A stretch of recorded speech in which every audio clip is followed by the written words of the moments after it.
Madam Clerk. We're going to go ahead and call this meeting to order October 22nd at 9:05 a.m. for the Sacramento Metropolitan Air Quality Management District. If the clerk could please call the roll. Director Aquino. Director Carr. Here. Director Daniels. Director Frost. Here. Director Guerra. Here. Director Hansen. Here. Director Harris. Present. Director Kennedy. Here. Director Lamson. Here. Director Lee. Director Natoli. Here. Director Peters. Director Cerna. Director Terry. Here. We have a quorum.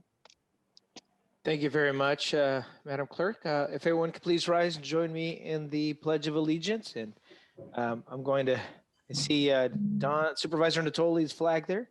So I pledge allegiance to the flag of the United States of America and to the republic for which it stands, one nation, under God, indivisible, with liberty and justice for all. Thank you, everybody, for joining in on that. If the board clerk could please read the announcements. In compliance with directives of the State and Center for Disease Control and Prevention, the physical location of this meeting is closed to the public, consistent with state guidelines on social distancing and California Executive Order N2920. Members of the public are encouraged to participate in the meeting by observing the meeting in real time at www.sacmetrocable.tv, Zoom video conference, and by submitting written comments electronically by email at boardclerk@airquality.org. Comments submitted in person will be delivered to the Board of Directors by staff.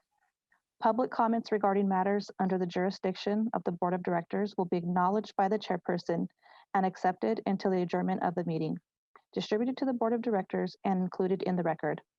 This meeting of the Sacramento Metropolitan Air Quality Management District is cablecast live without interruption on Metro Cable 14, the local government affairs channel on Comcast Consolidated Communications and AT&T UVerse cable systems. This meeting is being closed captioned and will be webcast at www.sacmetrocable.tv. Today's meeting will be repeated on Sunday, October 25th, 2020, and Thursday, October 29th, 2020 at 9 a.m. on Channel 14. Thank you. Thank you very much, Selena. I appreciate that. Our next item on the agenda, we have a special presentation today. Members, as you may know, this is going to be our last meeting of the year. We meet on the fourth Thursday of the month. The next two following Thursdays are holidays in November and December. And unless needed, we will not be convening for the rest of the year.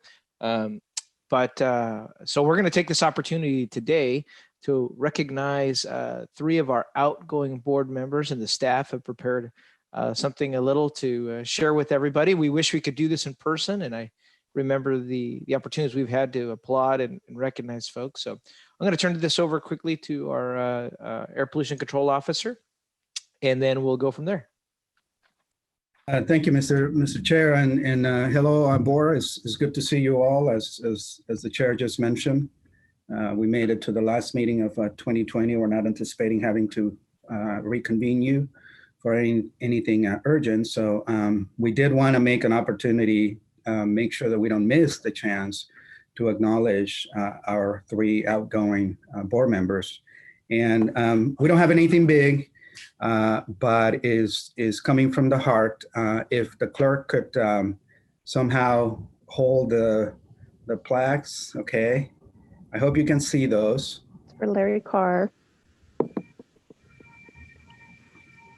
Steve Hansen, and Director Susan Peters.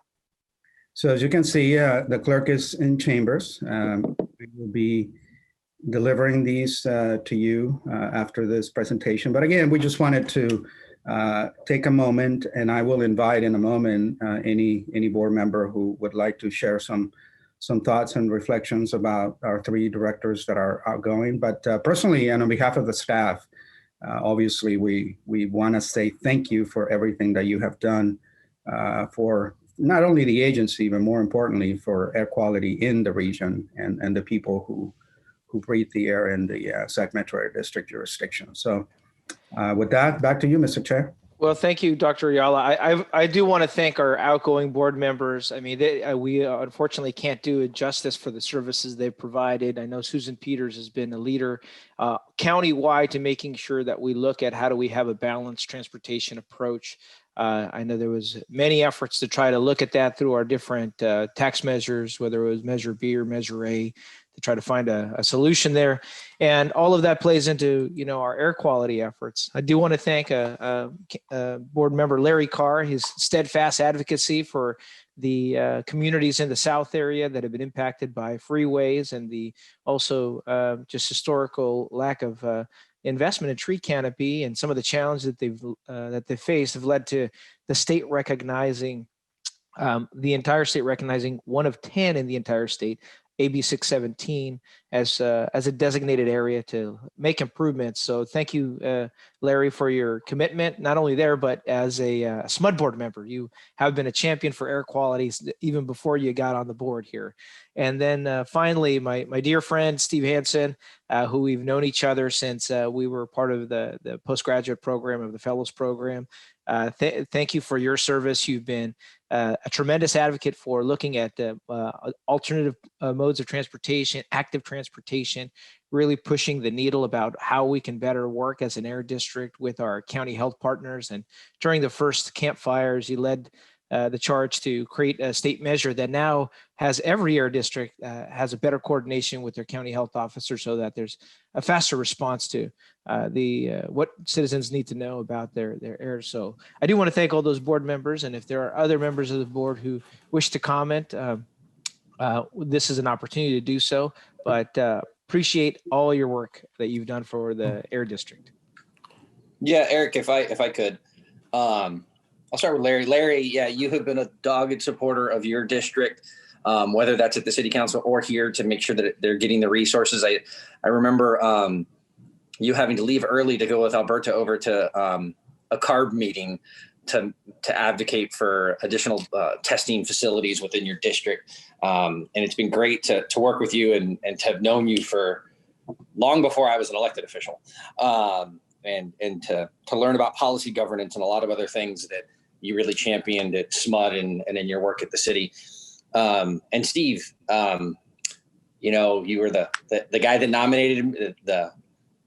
nominated me for chair unwittingly, me not having any idea you were going to do that or what the heck I was getting myself into. But thank you for your leadership. I learned a lot watching you run those meetings, and learning the ins and outs of this kind of work. And I wish you both all the best in your future endeavors. Thank you, Board Member Terry. Are there other board members who wish to speak? Oh, go ahead, Vice Chair Frost.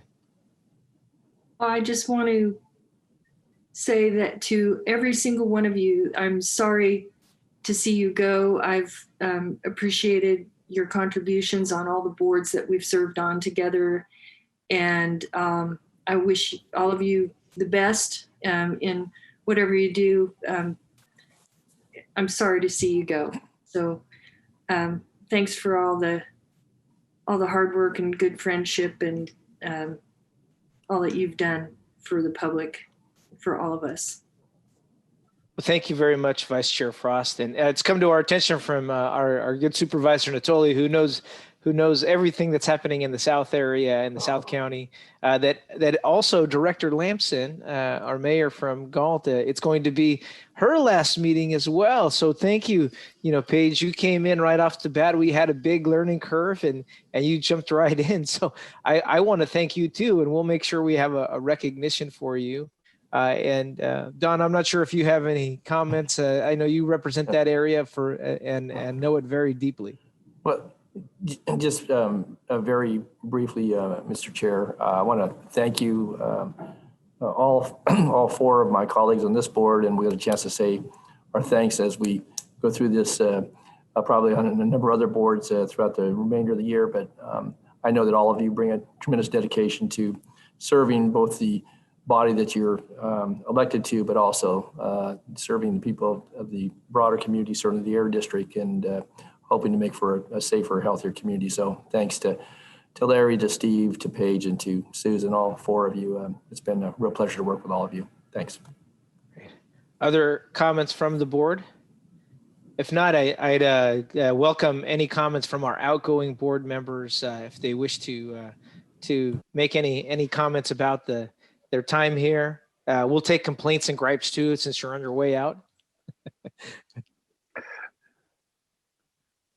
I'm happy Hanson. to defer to, well, I was going to say, Mr. Carr, if you want to go first, or I can go first, or Paige. You can go first, Steve.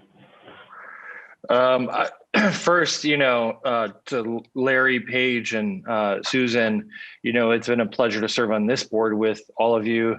As I don't think much of the public appreciates the value of the cross-pollination we get from being on these JPAs with people from other jurisdictions, from the county as well, and how that builds relationships, how it allows us to get to know each other outside of the bubble of our particular district or our particular city or the county where we were elected, as Don Natoli said. I will just say that the 8 years on this board have been really phenomenal. We've had two great APCOs in Larry Green and Alberto Ayala. I had the pleasure of chairing the board for 2 years, being the vice chair for 2 years, and being the past chair for 2 years. So for 6 years, I've been entrenched in the organization's leadership, and I can tell you that this is an organization we all should be extremely proud of. It is adapted to the 21st century.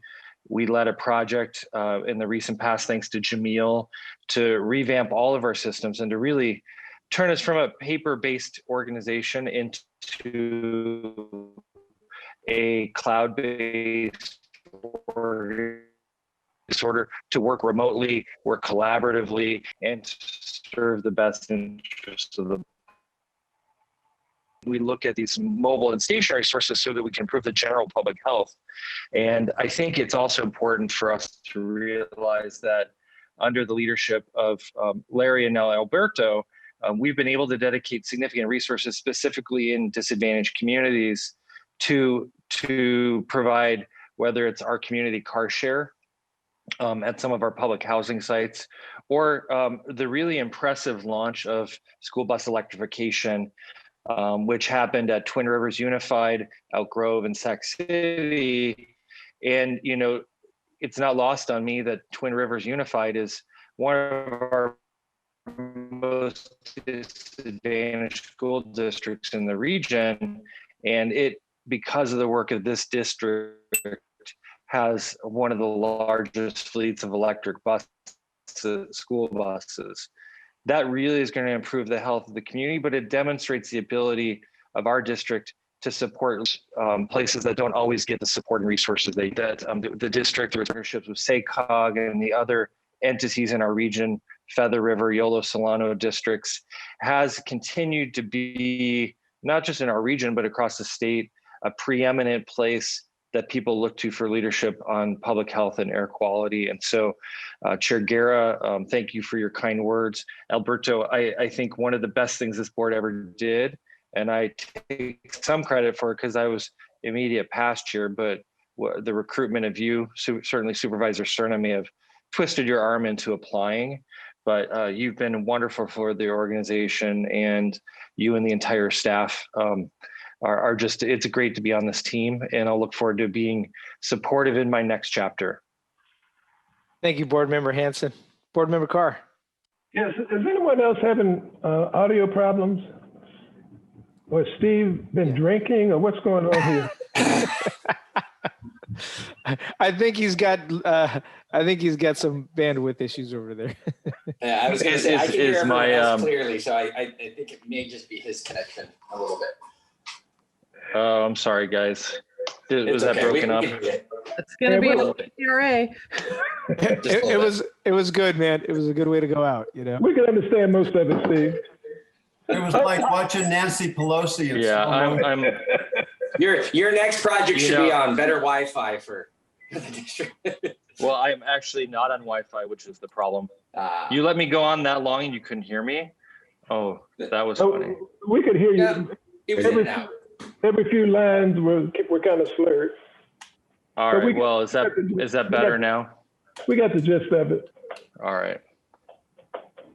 Thanks, Larry, for making me feel good.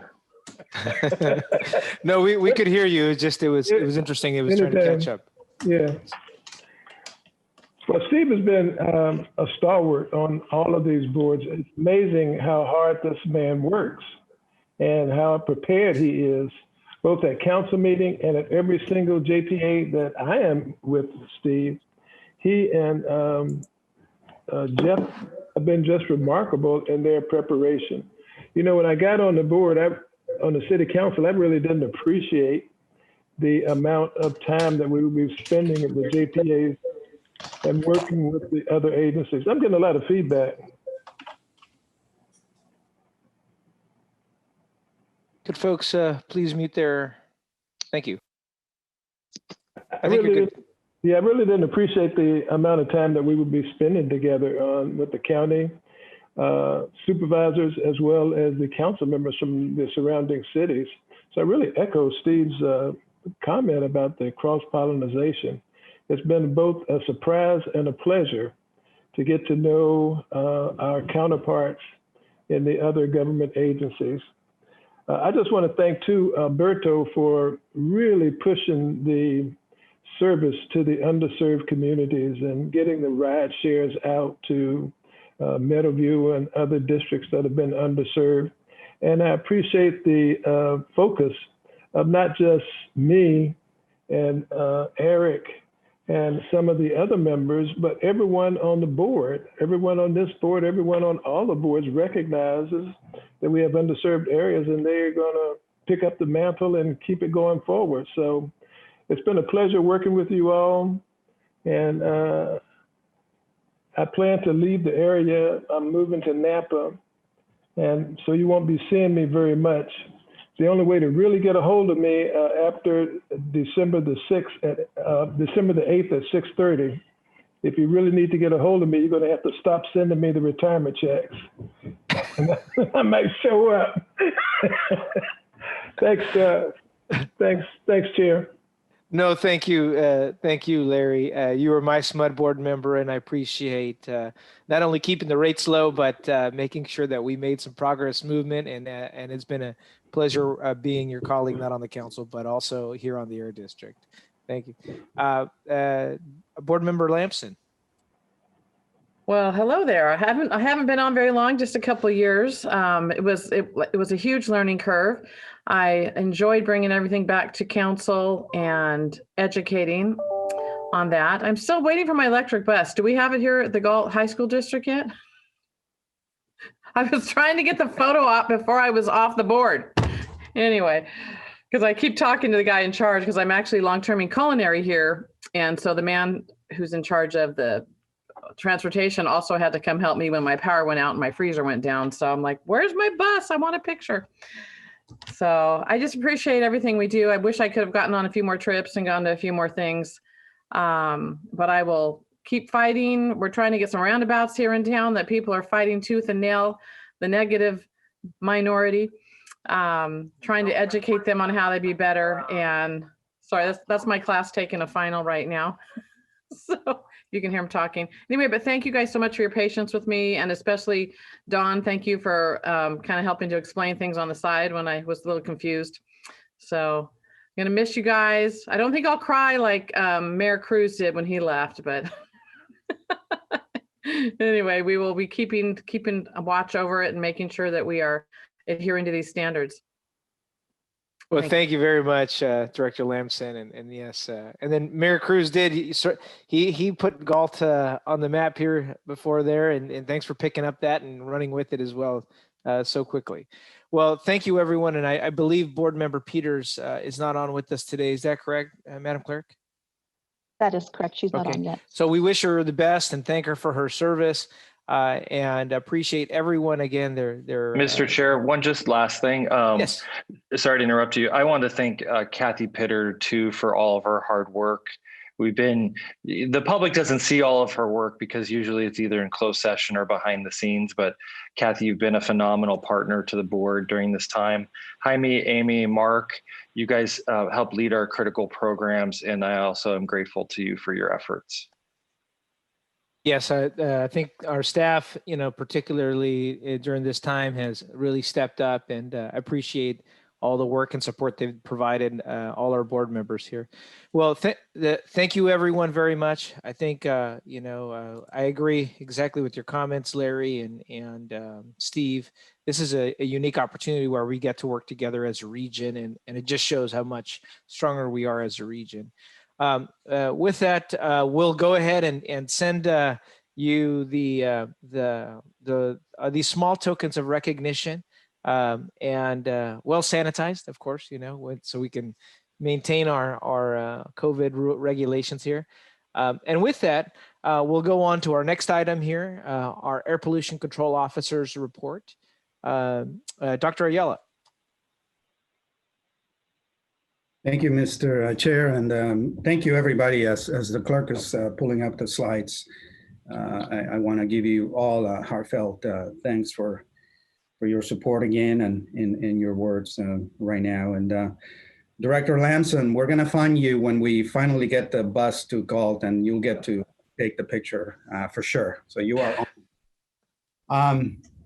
I'd like to share just a couple of topics of relevant information for the board. We will make it very quick. So clerk, next slide. So staying on the theme of recognition, and again, very much appreciate the support that was just spoken out. I also want the board to be aware of that some of the leadership of your staff that you well noted is also been noticed by others. The Air District, thanks to the leadership of the Air Quality Planning Team, led by Mark Latzenheiser, as you guys know, and also Janice Lamb, they went out and competed for a EPA grant. And we were only one of 2 air districts in California to be granted this particular funding, and only one of 11 in the nation. And not only is that a sense of pride, but most importantly, the target of the money is going to be to allow us to do a better job working in the community in the areas that we all started because of AB 617. So I'm hoping that you were able to have come across not only the news release from EPA, but also Congresswoman Matsui. She took it upon herself to send her own notice to acknowledge the district. So again, I just want you to be aware that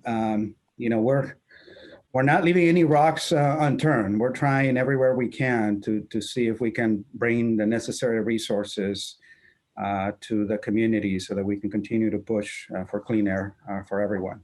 Next slide, please.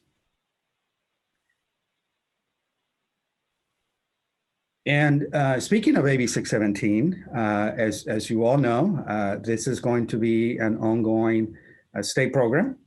And as our chair alluded to, we are fortunate that we are part of the official selection process for the communities under AB 617. And as I trust you have seen through correspondence and other reports, we submitted a nomination for what we call year 3 of the program the next year. And thanks to the lessons that we have learned working in South Sacramento, Florida, we have now proposed to the state that they add 3 more communities in our air district, specifically the area of North Sacramento, the area of Oak Park and Fruit Ridge, and also Meadowview. And again, this is in direct recognition to the learnings that we have had And again, I must point out to Director Carr that your interest in the South area has come through loud and clear, and you're absolutely correct. That is going to be a priority area for us, and we are going to continue to fight for those communities. So we have made a proposal to the state. Obviously, we are hopeful that they will agree with that recommendation and that the state will allocate the necessary funding so we can continue to expand our community work, specifically in the South area where we have identified some of the greatest needs in the region. Next slide, please. And then the last thing is just an FYI that I trust you've seen already via an email from the clerk yesterday.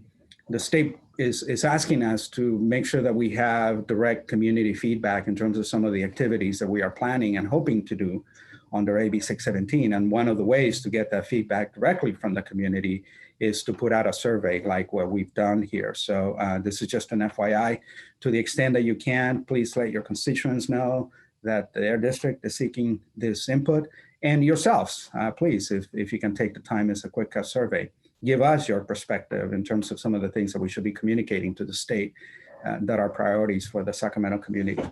So that concludes my APCO report. Mr. Chair, back to you. Thank you. Thank you very much. Are there questions from the board regarding the APCO report? Seeing none, we'll go ahead and move on to our next item on the agenda, which is the consent calendar. Madam Clerk, we have a lot of items here, but if you could just read the items. Sure. Item number 1 on the consent calendar, the September 24th, 2020 Board of Director meeting minutes. Item number 2, District Council Agreement. Item number 3, the CAPCOA Memorandum of Understanding for EPA Grant. Item 4, Hearing Board Vacancy Notification. Item 5, Contract with Sonoma Technology, Inc. for Spare the Air and Check Before You Burn programs. Item 6, Replacement of Del Paso Manor Air Monitoring Station. Item 7, Quarterly Contract Reports, July 2020 through September 2020. Great, thank you, Madam Clerk. Are there any members of the public wishing to speak, Madam Clerk? No, not on the consent calendar. Okay. Is there any questions from the board? If not, I'll entertain a motion to approve the consent calendar. Recommend approval of the consent calendar.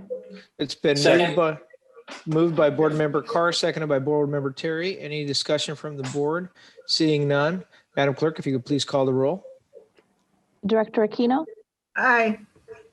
Director Carr? Aye. Director Daniels? Director Frost?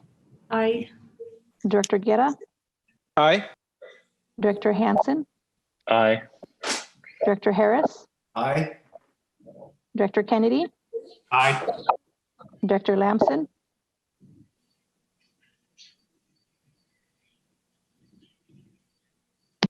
Director Sorry, I Lamson? wouldn't unmute. Aye. Director Lee? Aye. Director Natoli? Aye. Director Peters? Director Cerna? Director Terry? Aye. Item passes. Great, thank you very much, Madam Clerk. We'll go ahead and go on to our next item on the agenda and the discussion calendar, Madam Clerk. The discussion calendar, item number 8, assessing air pollution impacts from wildfires. Give me 1 second, I'll pull up the presentation.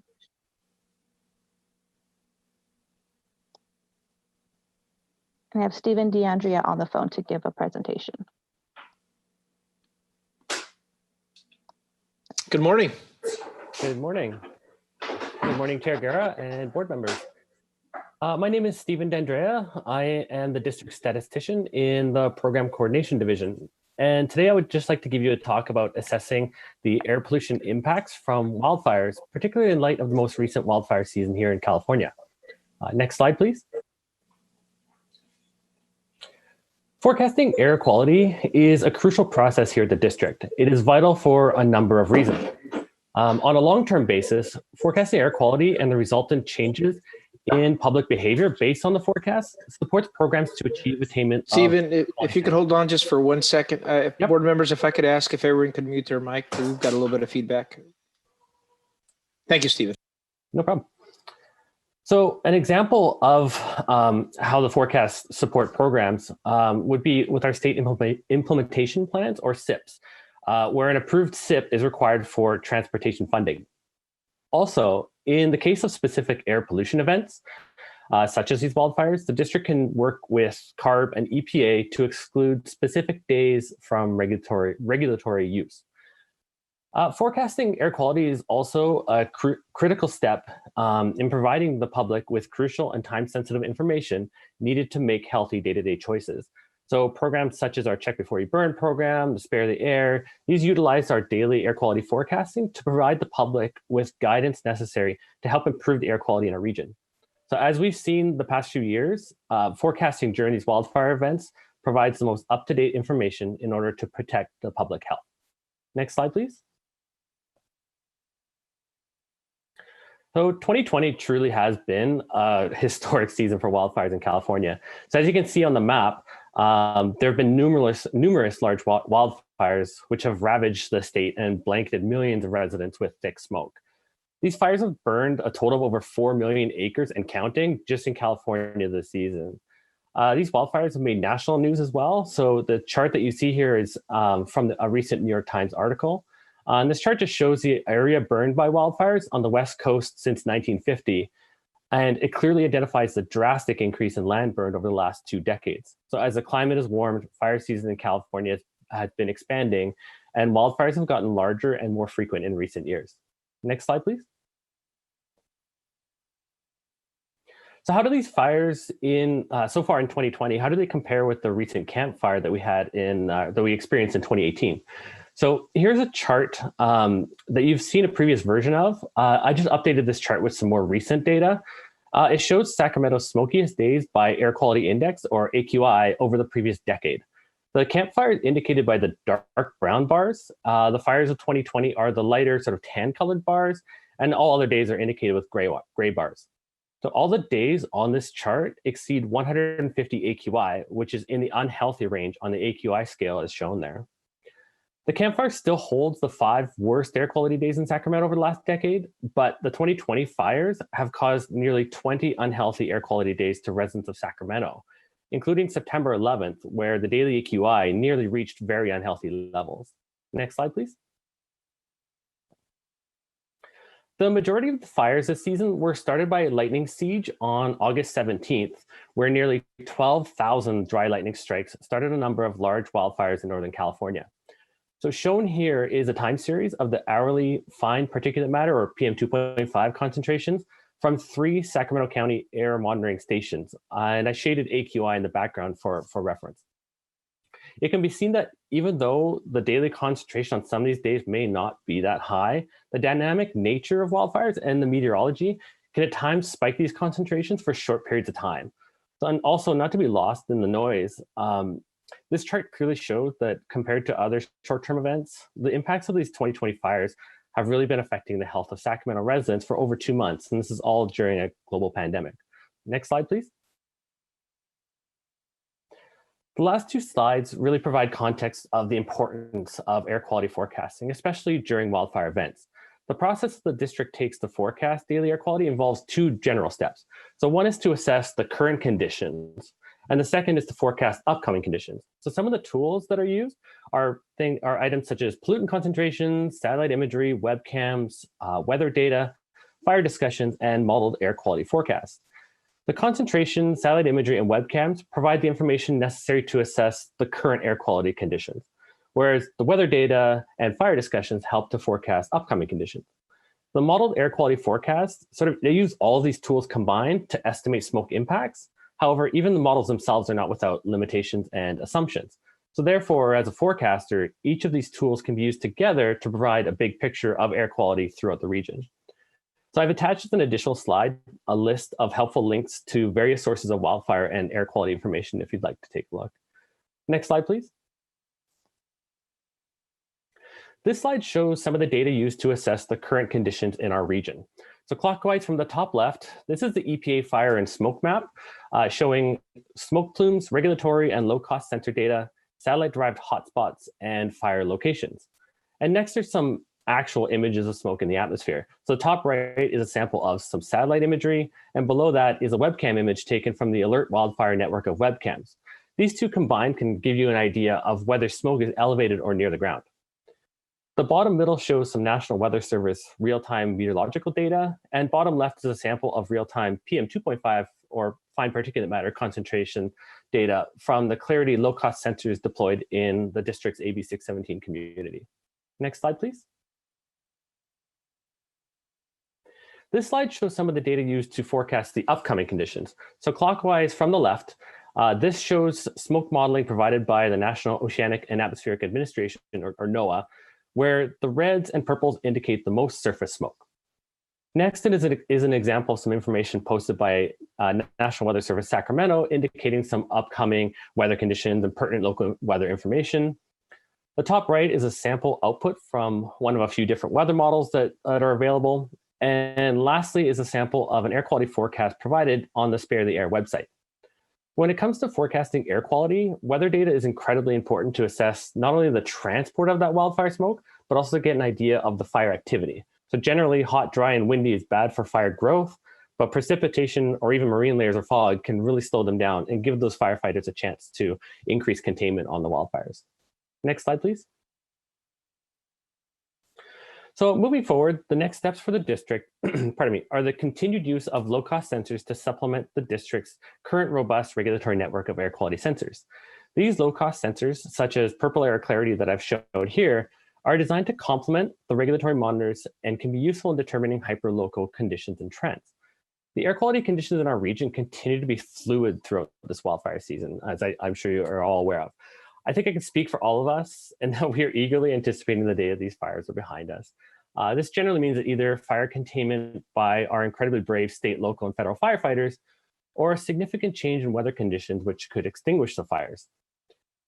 At the moment, containment efforts by the fire crews have been very positive, but with continued warm weather, red flag warnings like today, and no precipitation in the forecast, we at the district will continue to provide as robust and informative air quality forecasting as possible so that the residents of Sacramento County have the information necessary to make healthy choices for their families.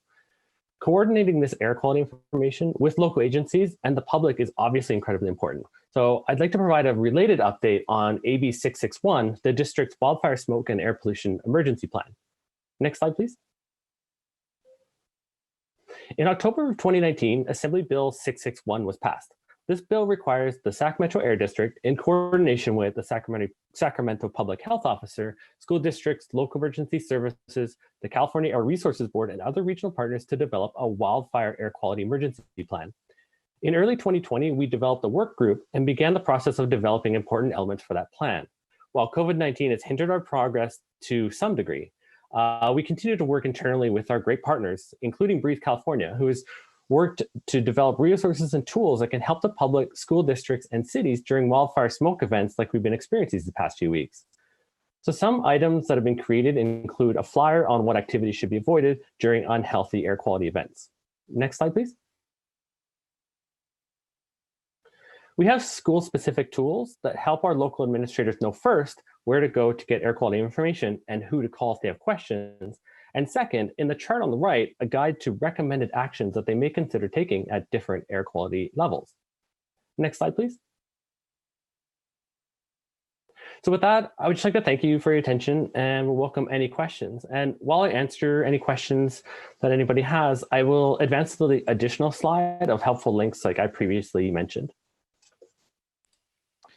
Thank you very much, Stephen, for that presentation. And I think, would you mind being able to send this slide to all the board members? I think this would be helpful for them and their constituents as people ask for information on air quality. Are there any questions from the board regarding the presentation? This is a receive and file. Seeing none, thank you. I want to thank staff for their presentation. Obviously, this is important information. Anything we can do to control the the air quality on our end helps us manage the things that are out of our control, such as the wildfires there, and not completely out of our control. Oh, Board Member Harris. Yeah, thank you, Eric. I just wanted to make our colleagues aware that I did bring an ordinance to City Council to help curtail the use of leaf blowers during days when AQI is above 101. You know, we add a lot of load to the air by stirring up particulate. There's also the two-stroke engine exhaust, which is not helpful at all. But the impetus to do this was really a reaction to the campfire and to try to help with our air quality when it's already very bad from wildfire pollutants. So it'll be coming to council soon. I have a reasonable expectation that it will pass. And I wanted to thank Dr. Ayala for helping me go over the data and figure out the best way to proceed with the ordinance, the actual language, and how to tie it to the air quality index. So thank you, Dr. Ayala. Thank you very much, Board Member Harris. Other comments from the board here? I can't find where to raise my hand. Can It's I, okay. Can I ask where the school should go? Because I actually work at a high school and they get random information and I kind of try to send them another one. What link should they use? Dr. Ayala, would you like to jump in on that? I think it's part of our 661 strategy. Yeah, we'd be happy to connect if you can facilitate the contact information. The work group that Mr. DeAndrea spoke about is meant to have representation from all of our school districts in the region. I'm not clear if we've included specifically your region. Let me ask Ms. Roberts, Amy Roberts, who's our lead, to see if we have GALT representation in the work group for our schools. Because that could be the conduit to get the information to them. And if not, we can certainly work with you. But Amy, do you know? Yes. Hi, Director Lamson, Amy Roberts. I will definitely connect with you personally and make sure that that information that we have available is given to you. And also we do have all of the different districts for Sacramento County on our working group. And I'll just double check with you that that's the right contact person and make sure that we get that information there. Thank you. I have a feeling it's not. So that would be really helpful. Okay. Great. Thank you very much, Director Lamson. Any other questions from the board? Director Yes. Carr. Yes, we need to make sure, Jeff and Dr. Ayala, that Alberto, that we get that ordinance to the other members of the board here, because they may be interested in doing something similar at the county and the other cities. So we need to get that out. Will do. We'll be happy to assist to whatever extent we can.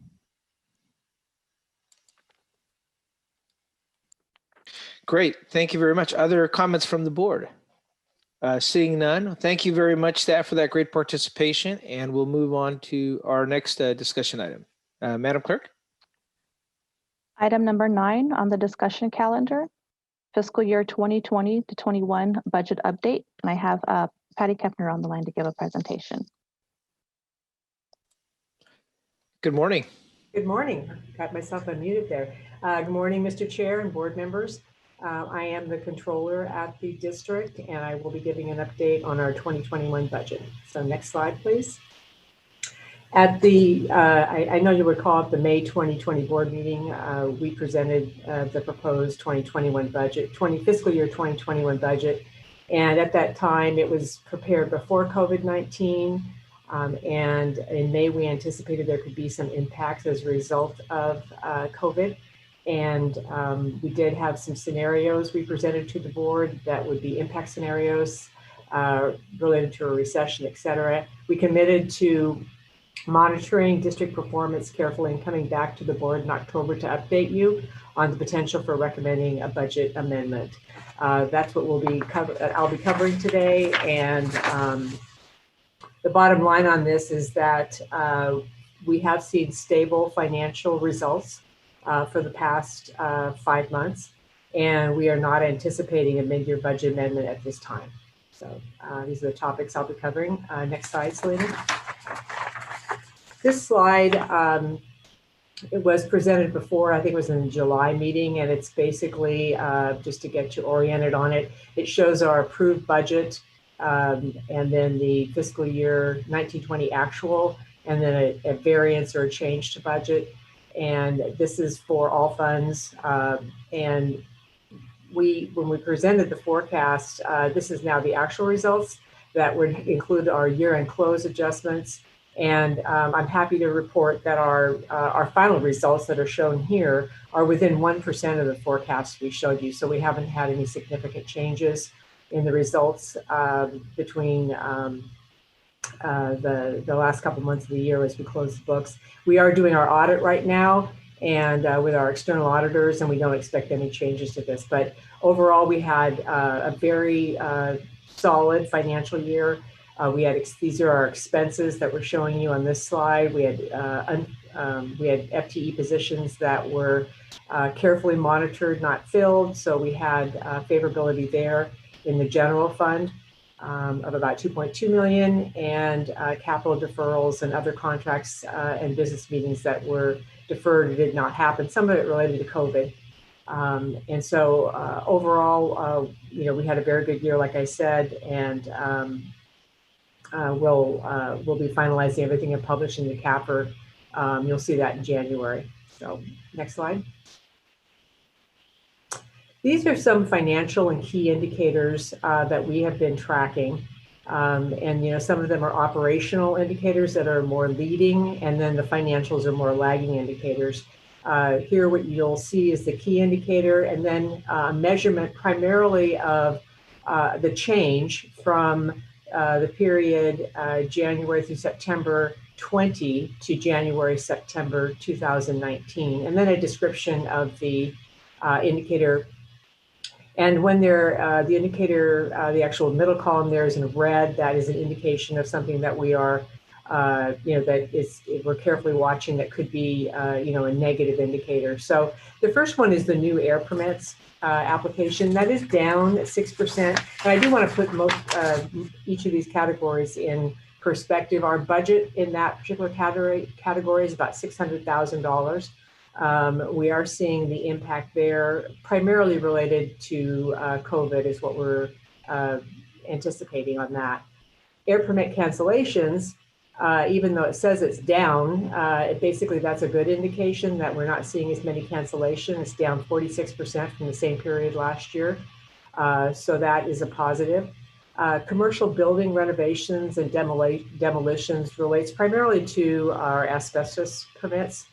And those are down 32%. However, that revenue source is about $340,000. So it's not one of our core revenue sources, but we do see, building in terms of renovations, et cetera, not, actually decreasing over the same period this year. The real good news here is our total active permits, and that represents about $7.9 million of revenue for us. And we have literally seen, I think it's one permit change between what the number of permits that were active as of September 2019 versus what they are for 2020 at the same time. So that is really where a lot of our sense of stability is coming from, is that number. We're not seeing that change dramatically as of yet. Construction entitlement projects is up about 60%, and that group is busier than they've ever been. That revenue is about $225,000, so it's not a major source. Measure A revenue is actually up 2% over the same 9-month period this year versus last, so that's a good sign for us. And that's about $2 million, $1.9 million. The DMV revenue is $5 million, so that is one of our core sources of income, and that's down just 1%. And we did see that dipped down. It's from vehicle registrations, and it did dip down in the May-June timeframe, and it's rebounded back up to be consistent with numbers we saw at the beginning of the year. So that is a good sign. And then finally, our interest income, which is we have our extra cash, if you will, invested in the LAIF. The market is down, to near, the Fed rate's near zero. So, we're not seeing much interest income there. However, our budget for the year is just $200,000 on the general fund, so it's a relatively minor revenue source as well. So while we are seeing some impacts on some of the key indicators around economic and business activity, our core revenues remain stable. Our expenditures are tracking below plan at this time for the first quarter of this fiscal year, mainly due to continued unfilled positions. And so at this juncture, as I said, our assessment is that it's stable for now. Next slide. So one thing we wanted to do was basically get out of our bubble, so to speak, and benchmark with other entities and agencies. We're aware that many of the local agencies and entities are feeling the economic impact of COVID. So we wanted to make sure that we reached out to some comparable air districts similar to us, and then some local agencies. So you can see from the comments here, that a lot of what they're doing is kind of just hunkering down, so to speak, status quo. And we're not seeing a lot of internal adjustments. They're not seeing service impacts. There are some comments about perhaps they closed down their customer window. They were working remotely, but pretty much there's not any significant impacts that they reported to us. It is difficult to forecast the full year, and as we know, anything can happen. But for the near term, at least, this is the benchmarking data that we got. I do not believe anyone was anticipating a budget amendment at this time, and we plan to continue to closely monitor these conditions as well as the key indicators. Next slide. So here's our outlook and next steps. As of this time, I always kind of preface it with that. We're not really seeing a significant impact to the district. Things look stable operationally and from our core revenue sources. We're going to continue to evaluate filling critical positions as we move forward and closely monitor the key indicators. And in the January 2021 board meeting, we will do another board update. And at this time, we do not anticipate that a budget amendment will be required or proposed at that time. So thank you for your time this morning. If there's any questions, I'd be happy to answer them. Great, thank you very much. I do appreciate all the work from the Air District. Everyone taking the keen eye on our budget. I know we asked that you give us regularly scheduled budgets, and because of this reason, I think unless we see something dramatically change in our fiscal outlook in the next couple months, and we've also been there aren't any major actions we need to take. We won't be meeting for the next couple months. But again, this shows that our stability is strengthened. And I know, Dr. Ayala, one of the things you mentioned early on when you first came onto the board was to ensure and build some fiscal stability for the organization. So I do appreciate that. Comments from the board members? Board Member Terry? Yeah, I just had a question. I know at the city level, we're going to have a budget update for basically the end of the calendar year, and it's going to probably reflect that our predictions of the end of Q2 were not nearly as bad as they ended up being, and I have a fair bit of confidence that most local governments are going to see kind of the same thing, and a lot of that had to do with an enormous amount of stimulus that came in late Q1 and into Q2, that where people were getting additional unemployment. You saw PPP loans going out, so people were staying on payroll, and a lot of other things really buoyed the economy through the end of June. I guess my question is as you're looking at forecasts for the end of this year, so Q4 and into Q1, obviously the federal government's not getting their crap together around another stimulus right now. Where do you see, because again, I think a lot of the forecasts that we were looking at really didn't take into account what was PPP going to do, what was the CARES Act going to ultimately affect, right? I mean, the city of Sacramento, I know you guys are looking at a budget shortfall, but you also had, an allocation from CARES to do a lot of things. And the county had kind of the same deal. So I guess for us, as we look into the end of this year and early next year, is that when we're going to finally see something happening like we started to anticipate in June? Patty, that's a good question. Yeah, that's a great question. I think that I know that what we've done internally is take a look at all of our revenue sources and predict those out. And so we are putting together a forecast right now that will be for the full year. And believe it or not, it's the anticipation of doing the budget for the 2021-22 fiscal year. And with that, we do anticipate some impacts in some of the areas that we showed on the slide, which would have been the new permits, asbestos. So we will be incorporating those into our forecast. And then also assessing the other thing to keep an eye on would be the Measure A revenue, the sales tax related revenue. And so we'll be assessing all those risks. And also if there's any opportunities that we're seeing for the full year when we put that forecast together. Yeah. I guess my only feedback to you that we're seeing again through the end of Q2 was that sales tax didn't drop off like we expected. Mm-hmm. And so we have our Measure H and another measure on the ballot right now. But that was, our numbers though really are including a whole lot of economic stimulus. I want to say Dr. Varshney, I heard him speak and he was saying that the CARES Act and a couple of bills before and after that accounted for about a third of GDP, like annual GDP, was pumped into the economy between the end of March and the middle of July with PPP and everything else. And so what we're seeing as we look back at financials right now is probably not a really great indicator of what the economy actually looks like at the moment. And unfortunately, our elected officials in Washington, I don't think, understand the sense of urgency of what's happening today now that all of those funds have essentially run out. So I hope we stay very diligent on this because the next 3 to 5 months, I think, are going to be very telling. Yes, I agree with you 100%. Thank you very Director much. Terry. Hi, Chair Guerra, Yeah. if you don't mind, Jamil Moon. Yes. Hi, just a quick follow-up. Thank you, Director Terry. Those are good things that we've been thinking a lot about and making sure that we're monitoring. I think one of our key things is just the general economy. We don't obviously receive any of the stimulus, but it goes into the community, and that community will either have the resources to continue their business operations or, on the sales on purchasing side.